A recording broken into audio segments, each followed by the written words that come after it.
Every time our athletes walk into this weight room, they're going to be pushed to the max. Let's go! Let's go! The barbell hasn't changed in over 100 years. I can take a 25-pound plate, and we'll go out on the turf, and I'll have you hating life. We talk about straining your gut, pushing past that comfort level. I want a lot of energy. What better breeding ground is there for being a success in life than the weight room?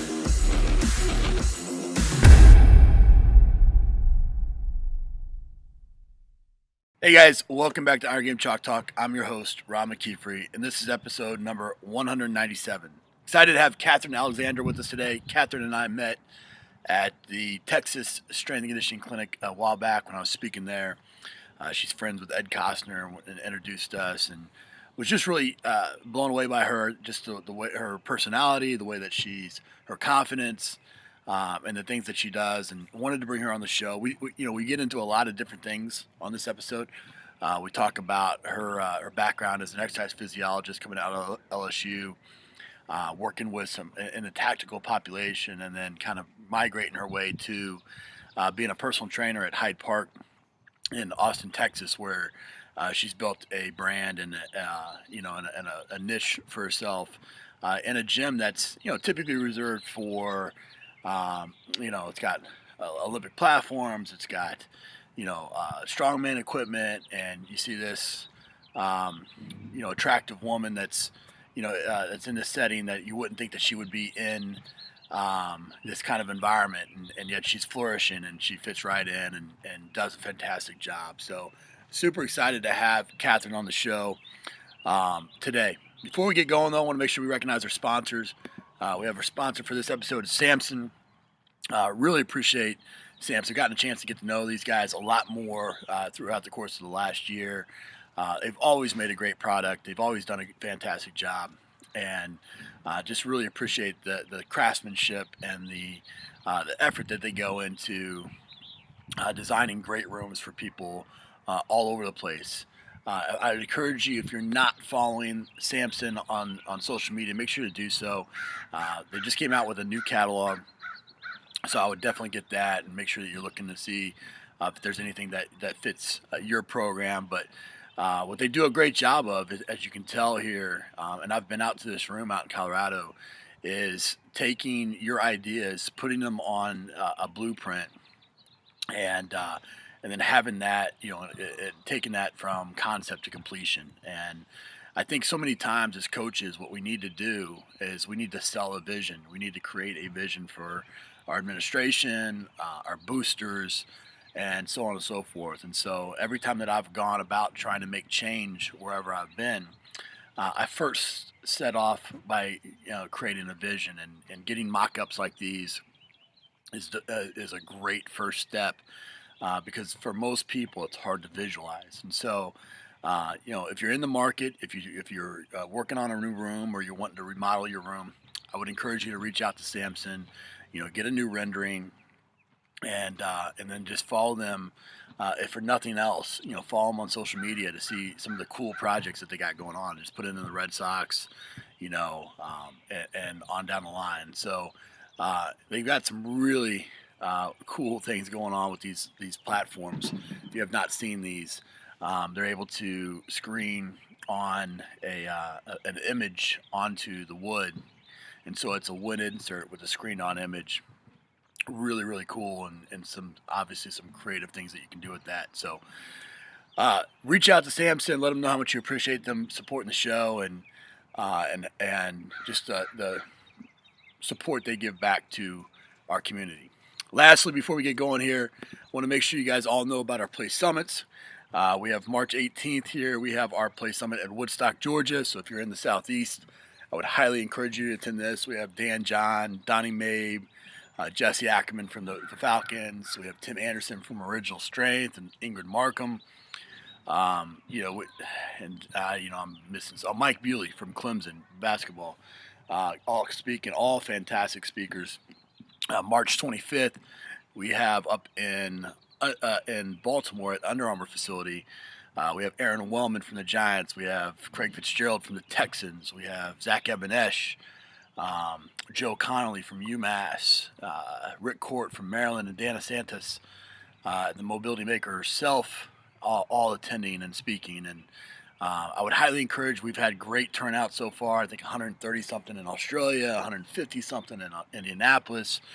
And everybody's walking out of there with smiles on their face and talking about how great of a clinic it's been. And Atlanta and Baltimore, for sure, will not be a disappointment at all. And so, reach out to Play Summits. Go to playsummits.com, register there online, and we'll make sure to see you there at those locations. Want to get to this episode with Kathryn? Sit back and enjoy, and we'll see you on the other side. All right, guys, welcome back to Iron Game Chalk Talk. Excited to have Kathryn Alexander with us today. Kathryn and I met at the Texas clinic through Ed Costner, a mutual friend of ours, and just got a chance to kind of connect with her online and whatnot since. But real excited to have you on the show. Thanks for coming on. Thanks so much for having me. Kathryn, I know you're a personal trainer in Hyde Park in Austin, Texas. And what I'd like you to do is kind of take us through your journey. What got you into fitness and strength and conditioning, and then what the steps that you've taken to kind of land there in Austin. Sure. Well, you're a Louisiana girl. We got to figure out how you got from Louisiana to Austin, Texas. Yeah, we'll start there. I'm from a really small town where there was nothing to do but get in trouble or go to the gym. Yeah. So I just hung out at the gym a whole lot. That's awesome. And when it came time to go to college, I didn't know really what I wanted to do, but I love learning about exercise. So I studied kinesiology at LSU, and we had, so much fun. A great football team those years. Right. It was a really good time to be there. And then when I finished, the economy wasn't as good. It was hard to find a job, and I had never thought of just working for myself. I wasn't as proactive as I should have been. So I decided I'll go back to grad school. So I loved college. I just went back. Me too. Yeah. It's so much fun to just keep learning. Right. So I went to UT. That's what brought me to Austin. And from here, I got my master's in exercise physiology from UT. I spent some time at the Human Performance Lab, and I thought I might stay in research at the time, but I realized I don't want to do my own research. I love helping out. I love reading it, but I didn't want to run a lab. Right. So instead of, I did a graduate internship with the Austin Fire Department, which was fantastic. And really applying it to something that mattered, a career that mattered, that made all the difference. Sure. So I loved that. Along the way, I worked at a couple of big box gyms that I really didn't like. Yeah, sure. And so I decided to work for myself out of Hyde Park, which is this fun little unique gym here. We've got tons of platforms and strongman type stuff, sleds. So I get to really apply real good training methodologies. And that's how I ended up here. It's awesome. I think so many of us, and I think it shows the type of person you are is to kind of have that courage to kind of eventually just decide to go out on your own because you want to create the environment or the work, the work that you're meant to do on your own terms. And it's a testament to you. What do you think? I mean, obviously it hasn't been that long, but what do you think is the biggest mistake you've made kind of in coaching, your clients and athletes, and how you learn from that? The biggest mistake I made is probably a career mistake. So I just read your book last month. I appreciate it. Yeah. A month ago. And I really wish in my early 20s I worked hard like you did. Sure. I wish I just found the best team I could and ground out as much as I could learn. I didn't work with any teams like you did. I think I'd be a better trainer for that. Mm-hmm. Having a more well-rounded athletic teams background, and that's something I wish I had done. You really did. Your book is fantastic. Oh, I appreciate that. Thank you. Yeah, of course. What was your biggest takeaway from the book besides that? Working hard. What I liked about it was that you covered how to make a living off of it. Things that most strength coaches don't talk about. So you talk about programming, smart programming, but at the same time you talked about having multiple streams of income and thinking about yourself as your business, mm-hmm. which is something that just did not occur to me when I was younger. And Yeah, go ahead. I think that that's absolutely right. I think that's something that we always, anytime, any profession, whatever profession that is, if you put all your eggs in one bucket, there's potential for that to go away, and so how do you survive the moments of transition and the times where, business isn't as good as a personal trainer, and if you don't have these, other buckets that you could fill or put more effort into, when Right. one is struggling, then you're living paycheck to paycheck as a coach, and it's not what you want to do as a when you have a family and all those types of things. And so Yeah. I'm glad. Yeah, I think we'll get into that as we go. But one thing I did want to talk about and bring out of your story was that you have this interest in, you worked with Austin Fire Department, and this interest in tactical kind of strength and conditioning. Where did and obviously maybe that was part of the internship, but what did you learn from that experience? So the internship was fantastic. It was the first time I really got to work with people who I was still kind of new to Austin. So they had the time and money to get out there and enjoy it. They really take pride in what they do. Sure. And of course there are desk jobs and they can promote up, but most of them, if they don't have their health, they don't have anything. Right. So it just mattered so much to take care of them. And AFD does a really great job taking care of them. About maybe 3 years after my internship, I came on as full-time staff as an exercise physiologist, and I stayed there for it was considered a temporary position for a year. But they have a whole wellness department. They do such a great job of making sure the firefighters and then now police and medics know how to take care of their back. When they move people, that they know how to be conditioned, and it that field to me, I just love it because it's so important that we take Right. care of them. Right. No, I couldn't agree.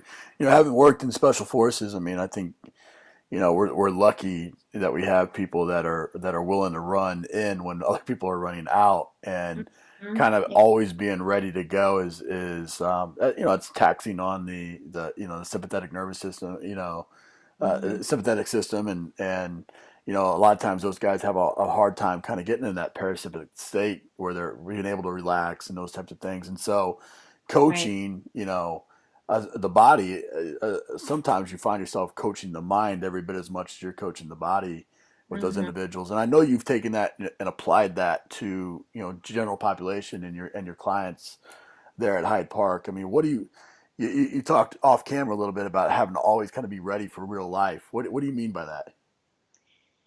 I just think it's so important that you can take care of yourself and take care of your own people. If you find yourself in a situation where help isn't right there. And I know that sounds, it might sound paranoid, but you don't plan for emergencies. You don't plan for your car to break down and expect that you're going to have to walk 2 miles. Not Right. that that's extreme, but in some situations it is. And Sure. to some people it is. So I just think it's really important to be able to take care of yourself in addition to training for vanity goals, which are fine. I have no problem with that if my clients want, bigger Abs for shoulders. spring break or whatever. Yeah. Yeah, exactly. Exactly. But I have goals for them too that go beyond how they look and go into how they perform and how they feel. So, Sure. You work at Hyde Park. It's like you mentioned. I mean, there's strongman equipment. It's racks and rigs. Your plates and bumpers, and it's not your typical kind of personal training studio. mhm. And you're I don't know how 5'5", 5'3", blonde Mhm. haired girl from Louisiana. You don't look like you would fit into this kind of meathead. Not that it's a meathead gym, but kind of this rough environment. Yeah. How have you been able to go in and just be you in this environment and make an impact the way that you do? I try to keep my eyes open and my mouth shut, which doesn't always work. But I have found, yeah, I'm about 5'5". I'm not the strongest person out there. I have always listened and watched, and every time I ask, people always help. If I ask questions about methodology, I mean, that's how I met you at a conference. Right. And I loved what you said. I loved your presentation. And so I've seen you again since, and it's just learning from, if I just posted something a little while ago about how, there's a stereotype about meatheads, but people in the gym are smart, they're kind. The people who are really great at strength and conditioning, they give back. No question. If you have your athlete's best interest in mind, your client's best interest in mind, I think the world is open to helping you. No question. I agree with you 100%. And you're right. I mean, strength coaches, personal trainers, performance coaches, some of the most brilliant people you'll ever meet, and being able to, I think like you said, I mean, having a skill set where you're able to walk into an environment that's maybe foreign, to you and being able to make that your own, that's a skill set that a lot of people, don't have, and applied to any other profession, Hmm. would make you the CEO or make you make lots and lots of money. And when you have a heart of giving back, like most of us do, Hmm. um, and this thirst and quest for knowledge, that's what makes this a great profession. It's what connects fantastic people, and I think that that's something that is missing in the world, and thank God we got people that are trying their best to make that daily impact Yeah. the way they can. You mentioned, you made a post, and one of the things that I've really, noticed from afar, and we've talked about a little bit is, the fact that you've built this personal brand for yourself. Not just in that one gym, but you've taken it online. You've reached out, and you've worked hard to build Mhm. this brand and this image for yourself. And talk a little bit about, like, what were the first steps? I mean, there's a lot of coaches that are listening to this that are saying, okay, I'm a personal trainer at one of those big box gyms that you're talking about. How do I take it to the next level? I started my website about 3 years ago, really out of necessity. So I wanted to put first on there information that people would ask me. So it saved me time and it helped my clients. Right. Because you'll have people ask you all the time, hey, how do I get my squat up? And that's not a like 2 minutes between clients answer. Sure. So the questions I started getting, I would write them down and I'd post them. So then I can say, hey, I don't have time right now, but let me email that to you. And so I'd send them a link and then we keep up and then I can help them that way. Business wise, it helps you too to keep reaching people. So I use Squarespace. Yep. Now it's just like drag and drop building. It's easy just to get it done because I mean, I'm not going to build a perfect website. I don't know how to do that. But as long as you keep producing, like you do your podcast, some people are great at writing or how-to videos. Just put yourself out there, and then you will start to find your niche. You'll start to find who you want to work with, who you help best. And, in absence of spending, years like you did, that was probably the biggest takeaway from your book is how hard you worked for so long. Um, I'm kind of catching up, and I just decided to put it all online. Yeah. Yeah. I mean, I think you said two things in there that I really, really liked. One is, that's one of the biggest questions that I get from coaches is, well, what do I write about? Or what do I post? Or, if I'm going to be putting myself out there, what should I do? And you hit it right on the head. I mean, just what are the daily questions that you're getting? Mhm. And if these are common questions, or you're getting questions from coaches, or you hear some things that are constantly talked about, those become really good blog posts Yeah. or videos or whatever, Hmm. um, because it's if you have that question, then probably there's a lot of other coaches that have it as well, Hmm. or there's if that client has that question, maybe there's a lot of other clients that do as well. And Yeah. putting it in a different medium, is just it's good content that you can share. And when coaches look at it as a self promoting type of thing, yeah, then it seems dirty, in some ways. But if you're looking at it as a way to try to help somebody, Hmm. that changes your mentality. And I think a lot of coaches, I was just talking to somebody earlier about, the persona of, like, coaches that are on social media that maybe don't know what they're talking about or putting out bad content or material or whatever. And to me, my answer is always, that's why there needs to be good coaches out there doing it. Yes. If there's bad information out there, well, that's our fault. Then that means that we're not doing a good job of putting good information out there. Right. And I know that you do that quite a bit with what you do. I think the second thing you mentioned is finding your niche. I think that that's something that, I call that your unique selling proposition.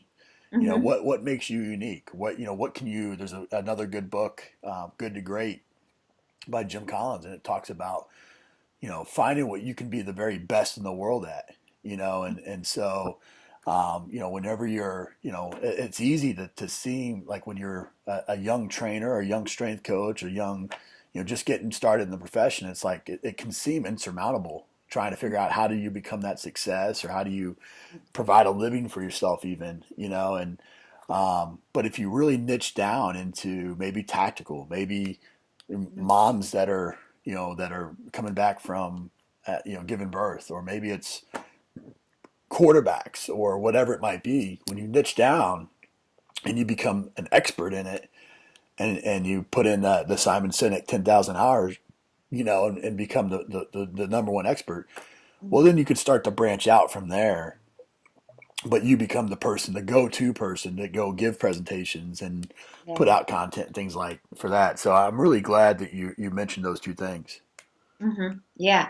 Yeah, and it's exactly like you said. I keep harassing Ed Cosner to write more Yeah, because he's so great. yeah, And he has some really solid general knowledge, but he's fantastic with rugby and developing, power and strength athletes. right. And so it's the same deal. It's like he's so knowledgeable in this one niche, and I want him to be louder out there. And that's how I met Matt Winning. I love his book, which is a guide to training tactical populations. Yeah. Like you said, we need the good coaches to put their stuff out there. And it's tough because I mean you're like I mean you're training all day long. You're putting Hmm. you're putting articles out there and stuff like that, and it's easy to get caught in your space and your environment, and just kind of drill down on that. But I think that it's a there's whenever, especially you're in a personal training type of environment, there's only so many hours in a day that you can train people. Yeah. And so you're going to have to replicate yourself somehow, some way. Some people do it by building gyms and building businesses. Some people do it by, maybe doing distance coaching or group training or whatever. And um, most of the people that are listening to this are strength coaches, and that's, again, same thing. When you're drilled down into just your environment, then yeah, it's hard to kind of make it. What's Hmm. going to separate you out is when you go the extra mile. When everybody else is going home and they're watching TV, and you're doing writing a blog post or Right. Yeah. whatever it takes. And I know you've done that throughout your entire career, and that's why you've had the success you've had, and it's also why a personal trainer from Austin, Texas, knows Matt Winning and knows Ed Costner and knows Yeah. all these people that you've been able to meet because you're willing to put yourself out there, and Hmm. thus, like you said, a lot of people like that are great at what they do. They Hmm. identify that themselves in those type of people, Yeah. and are willing to give the shirt off their back to try to help them, any Yeah. way they can. And I think that's what we all try to do. But I'm glad that you mentioned those two things, because I think that's a big important aspect of this profession that we need to continue to build. Yeah. For sure. For sure. Well, we end the show, Kathryn, with some resources. Give us the best piece of advice, business advice, coaching advice, whatever it may be that you ever received. I think that the general idea is just to keep learning and networking. Meet people. We're all better for knowing each other and for learning. I could learn everything I ever could from you, and I still wouldn't take your job. Yeah, Like we're in no danger from other people learning from us. So keep I learning, keep sharing. I agree with that 100%. And that's, again, so many people want to, they think that they have the magic pill or the secret or whatever it is, and there's, I That's mean, right. it's everything's stolen some way, shape, or form, and that's why that's why it's so important. That's why I talk about on the show that I love nothing more than interviewing originators. People that have had original work. Mm. And um, That's so important. What about, I mean, I know you mentioned the book from Matt Winning, but a book, app, and website recommendation. I love podcasts. I just tear them up. I like Jocko Willing's Oh podcast, yeah, very good. Extreme Ownership. I listen to his podcast a lot, and I'll listen to random business podcasts here and there. That's where I get most of what I listen to. And then your book really was fabulous. No, I can't for say it was foundational because I just read it 2 months ago. I wish I had read it 10 years ago, but that one Me and too. I know, right? When did you write it? It wasn't 10 years. Oh no, a little over a year ago, probably 2 years ago. Oh. But I wish I would. What I tell people all the time is I wrote the book that I wish I had 15 years Yeah. ago. Yeah. And hopefully I'm glad that it was helpful. But I don't want to make this about my book. What about a website? Is there any websites? What websites do I go to most? I read a lot of research. I read a lot from the NSCA. Okay. I keep up with a lot of that stuff. I just love reading research. Sure. I don't want to do research. I don't come up with the ideas anymore, which is why I'm not a professor. Right. But that's great to read. It's really definitely not fluff. Sure. I like that. That's awesome. Well, I really appreciate you coming on the show. I think that the big thing, is that we talked about early on is whenever, what I love about this profession is meeting great people. And when we first met, I could see the passion in you. I could see you just got a special way about you, about just having some good energy. And I think that that's something that, at those skills, they're not, they're not taught. They can only be worked at, but you have it in spades. So really appreciate you coming on the show. Yeah, it's been a blast. It was my honor.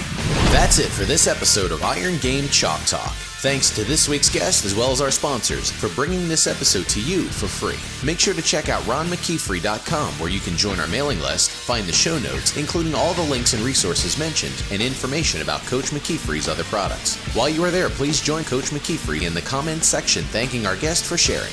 If you haven't subscribed to Iron Game Chalk Talk on YouTube or iTunes yet, make sure to do so. Comments, ratings, and reviews are always welcome. Coach McKeefery can be found on Twitter at @RMcKeefery, on Facebook and YouTube at /Ron.McKeefery. That's it for this week. Be sure to check back next week for another great episode of Iron Game Chalk Talk.